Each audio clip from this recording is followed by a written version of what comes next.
Hello again. Hello, Rishabh. Hello, Sridhar. Yeah. So today, what problem do we have? And by the way, before he says it, I want to say something that in the comments there is a link.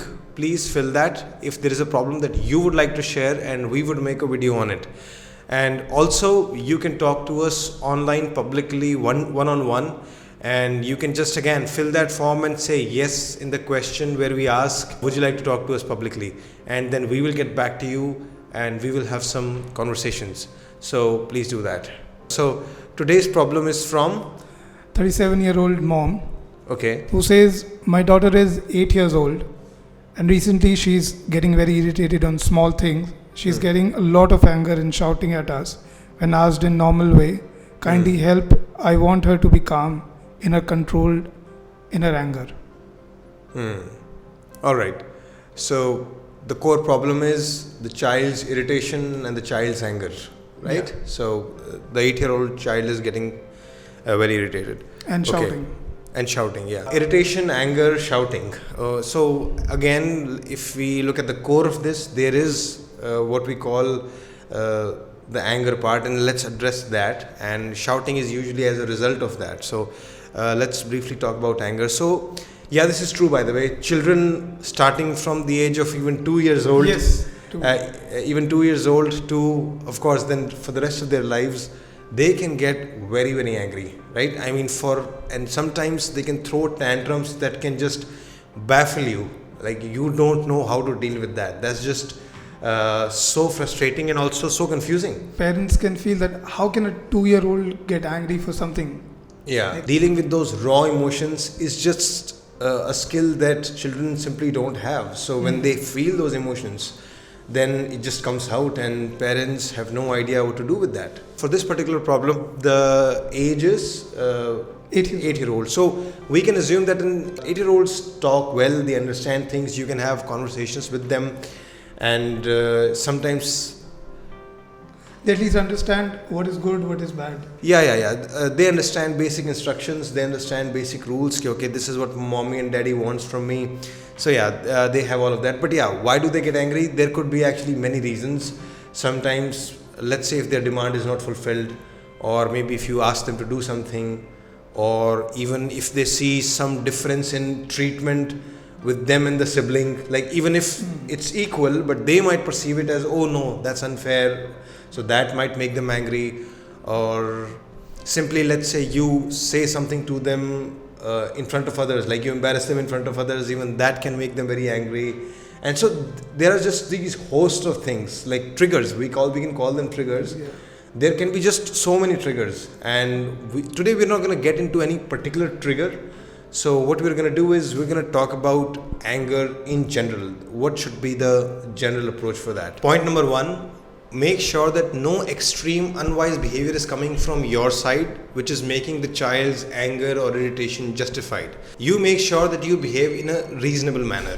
If you're doing all of those things, then child's anger sometimes is even justified. However, during these times, usually if somebody is too abusive, child usually does not rebel, because this is the time they actually get fearful, and as they get older, then that's when you start rebelling. So in these times, sometimes the unwise behavior of parents usually comes in the form of how they talk to the child. Sometimes they ignore the child, sometimes they genuinely trouble the child a lot. So the point was that if you are doing something really unwise, really problematic, and that makes the child angry, whose fault is it? Who should we manage? The parent or the child? So, and you always must be able to answer that question fairly and objectively. Yeah? So, Yeah, just because, as you said, if you're doing unwise, just because you're a parent, it's not that you're doing everything wise. yeah, exactly. So, a lot of mistakes could simply be coming from your end. And remember that the emotion, the child's irritation and anger, it's not bad per se. Like, you can't just say if they are being irritated, if they are being angry, it's just problematic. No, you have to see why that is happening, because those emotions of anger and irritation, they are there in our psychology for a reason. Like when you see something unfair, wrong, somebody encroaching your territory, somebody really suppressing you, or you just see some injustice happening in the world, you actually become annoyed, you actually become angry. So anger is a reaction to something, you mean to say? yeah, anger, and it's there for a reason. So it's not just a useless emotion there. So this is why when you're talking about your child's anger, first ask this question: why would that be? It could be an alarm for something. Alarm for something, and it could be there is a deeper reason behind that. And if that reason is your stupid behavior or your unwise or problematic behavior, then don't manage the child, manage yourself. So here again, I am assuming that no problematic behavior, or at least any big problematic behavior, is not coming from your end. You are basically behaving in a neutral, nice, peaceful manner, and your parenting is mostly fair. And even then, the child is irritated, the child is angry and showing tantrums. So how do you manage that? Point number 2, don't see their anger or irritation as a personal attack, as disrespect. See it as lack of emotional regulation on their part. Today I'm just going to discuss one big point, and it's kind of the fundamental point of how you perceive that. It's like the way you interpret the child's anger, the child's emotions. So a common mistake, a very, very common mistake that so many parents make is they take the child's anger personally. Like they think when the child is shouting, the child is getting irritated at them, it's a disrespect. Like how dare the child talk to us like that? Like you are my child, you are the younger one, I am the authority, I am the adult. How dare you be angry at me? Like you're not allowed to be angry. So they almost take it as a matter of authority, of obedience. Like, oh, when we were children, we were obedient. We actually feared our parents. And that's what you're supposed to do. How dare you be angry? They interpret the child's behavior as disrespect, as flouting of authority. And that is a very, very common mistake. You have to rethink the whole framework of this, and you have to look at the child's behavior as problems with their emotional regulation. Means the child has certain triggers in their mind. So they have an advanced brain, a human brain, which is perceiving all kinds of things in their environment. And when they see something problematic, when they see something as an attack or something unfair or something irritating or something that frustrates their goals, like they want to do something and you're stopping them, or sometimes parents ask them to do something and like get up from here and go there, and just simply changing. And sometimes children get angry at transitions, like if they are set in their own zone, they're relaxing, and you say suddenly get up and do something else, then they get angry. I think in evolution terms, we can say they could perceive it as threat. Let's say a loud noise could be threat for them. Evolutionarily, yes, these emotions actually developed for a reason, for functional reasons, to ultimately make sure that we replicate our genes, like that we manage our environment well, right? And you're right, if there is an attack, if there is a threat, you respond to it with anger, or sometimes like you are showing irritation and anger in a way to sometimes fend off aversive stimulus, like things that you simply don't like. Look, I don't want to deal with that. Just let me relax. Just let me chill. Just don't disturb me. So you can, like I said, triggers could be many, and I don't know what this child is getting triggered by, and I don't have that information. But I'm just assuming that it's just one. It could be any. So parents could be just another trigger or factor. Yeah. Parents could be just another trigger, and trigger could be sometimes something else also. And I don't think this parent has specifically said that she's getting angry only at me. Sometimes parents struggle even if the child is generally angry. Even the child is angry with their own sister, I say their own sibling, or the child is frustrated with their homework or their game, or sometimes children, when they lose, they get very, very angry during games, competitive, they get very, very angry, and parents have no idea how to deal with that. So trigger could be again any. So my first thing would be, when a child is coming to you and irritated and they are being angry and they're shouting sometimes, you cannot take that personally. It's not that they wanna flout your authority, they wanna overrule you, right?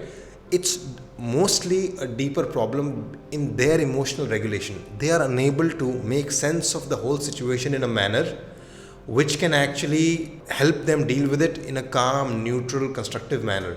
They just get triggered, and when they're triggered, and so everything just comes out. Triggers could be any, But the thing is, if you don't learn to deal with that, you'll keep getting angry. Look at our grandfather, right? he's angry at similar things, and it's been how many decades? I think 8 decades. So past 80 years, it's nothing new for him.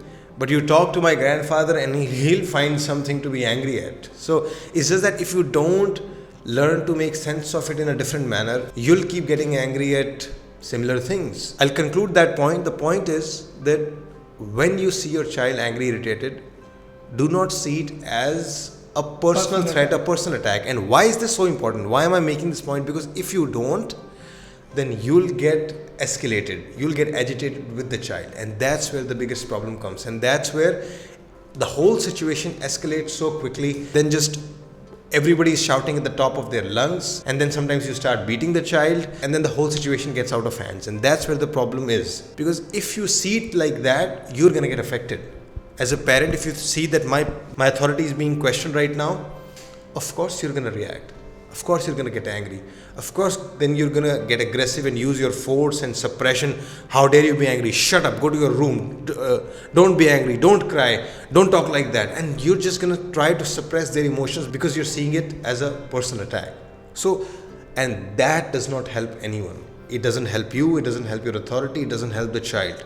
It only leads to more and more flare-ups in the house, and in the long run it's just going to lead to more distance with your child, because you simply don't understand the child, and the child thinks that my parent is just in a different zone, I can't talk to them, and they're still going to get angry, by the way.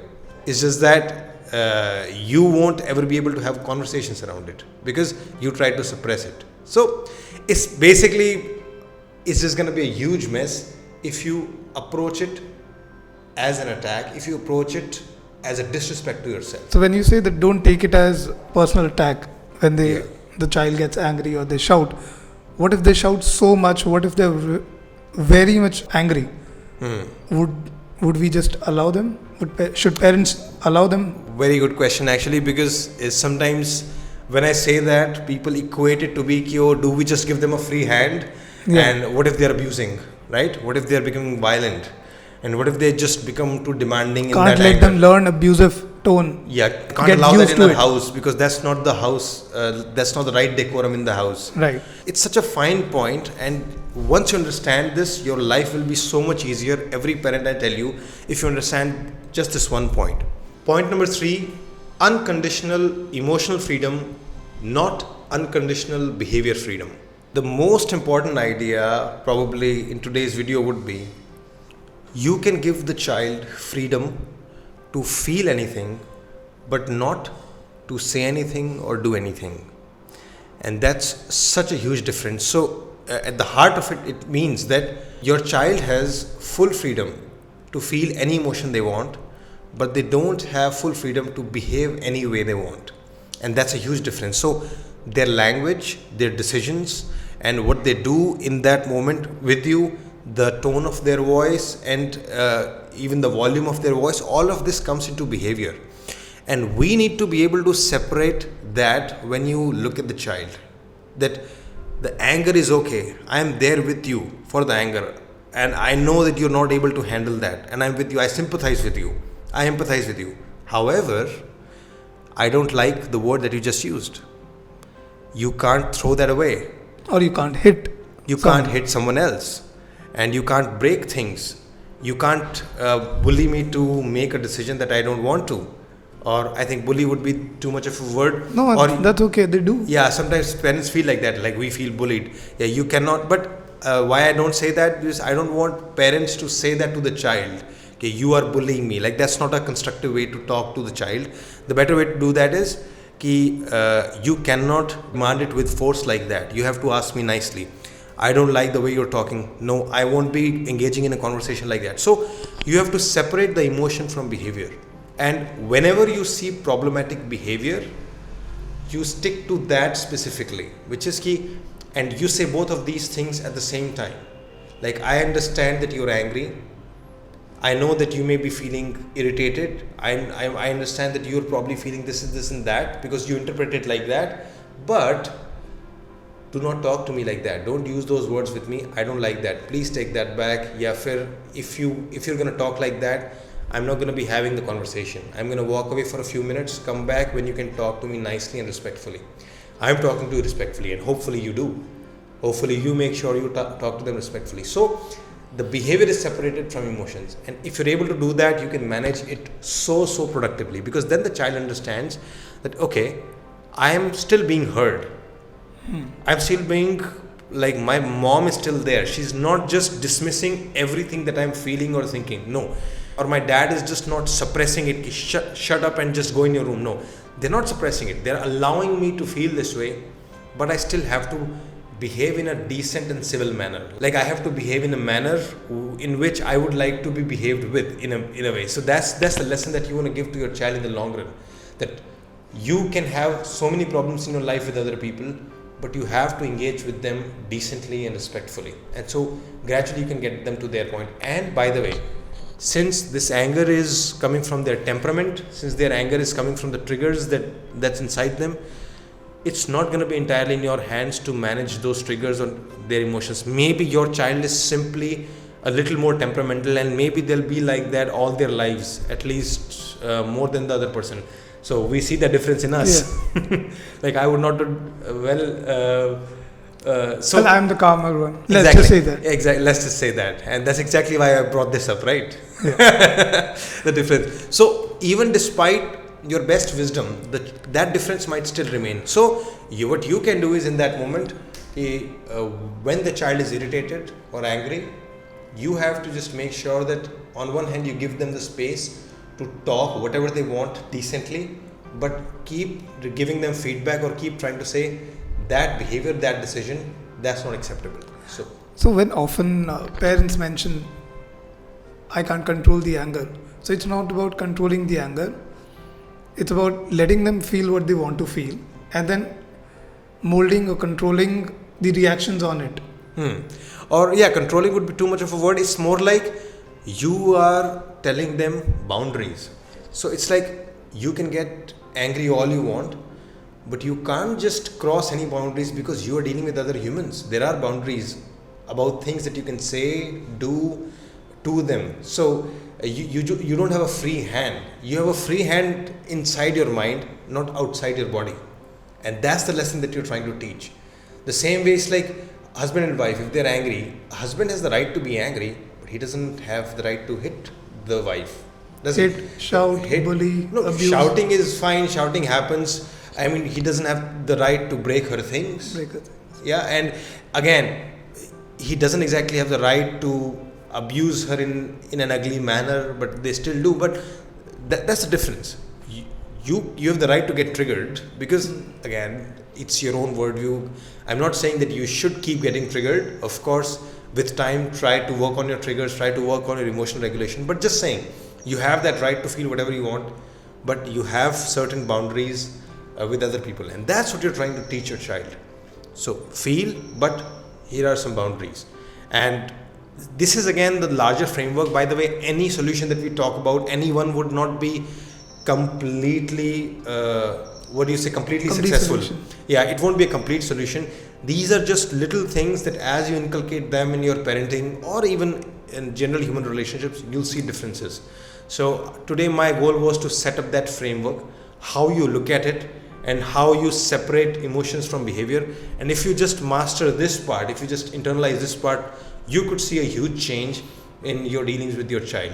At least it's a better start to look at anger. Yeah, it's a great start. So with that, we can close today's podcast. All right, Rishabh. All right, Sridhar. That was great talking to you. Same here. See you again soon. Okay then. Okay, guys. Bye-bye. Videos can give you some good, helpful ideas, but if your life problems are deeply painful and complex, you should go for counseling. You can find someone on your own, or you can come to us, but please get professional help. To book appointments with a counselor in our team, go to www.sridharlifeschool.com/counsel. We offer parent counseling, relationship counseling, adolescent counseling, and of course individual counseling for people struggling with depression, anxiety, or other life issues. If for you getting counseling is difficult for some reason, you can buy our audiobooks. they are very helpful too. You can also buy audio of this video for repeated listening and as a gesture to support me. For audiobooks, go to my website page www.sridharlifeschool.com/audiobooks. If you want more peace, happiness and mental health, do not miss my videos. Subscribe to both our YouTube channels, Sridhar Life School and Sridhar Life School Hindi, and make sure to hit the bell icons, otherwise you won't get notifications. That's how YouTube works. If you find benefit in my videos, or if you're just happy to see me grow, you can support me by making a donation to me. Any amount is welcome. Please go to www.sridharlifeschool.com/donate. Thanks for watching.